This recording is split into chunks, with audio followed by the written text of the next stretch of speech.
This story comes from my dad. He is fireman. He likes his work very much. We live in a northern city where it is very cold in winter. On a cold evening, the utility room behind a small hospital caught fire. After my dad and his colleagues arrived, they found that it was behind the hospital, where the road was too narrow for a fire truck to drive through. They parked the fire truck at the intersection, and they took the fire hoses towards the row of houses where the accident happened. Those buildings were very tall. A colleague brought a ladder. My dad climbed the ladder without hesitation, and he sprayed the fire hose to the fire source.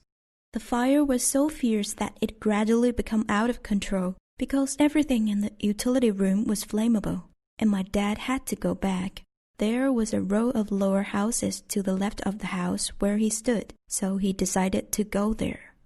He was soaked all over. As he had some limits in activity with his equipment, he fell heavily on the roof when he stepped back. The roof of the dilapidated house was not sturdy enough to help his body, so he smashed a hole on the roof and fell into that house.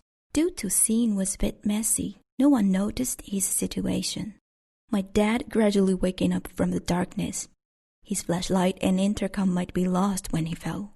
The electrical equipment of this house was broken, and the dim emergency lights are glowing faintly. Lying on the ground, he carefully looked at the whole room. The smoke was very heavy. He didn't know where was the door. He wanted to find the way out firstly. Suddenly, there was a call for help. Help! Help! Which was a very slight voice from a woman. My dad followed the direction of the voice after hearing it. There was a person lying motionlessly on the ground in the corner. My dad pushed her and said, "Madam, are you okay?" She did not respond. The frog was getting heavier and he could not even breathe. My dad decided to take out firstly. Carrying the fainted woman on his back, he trudged forward.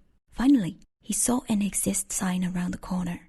There was an iron door with only a short distance away, which should be the exit.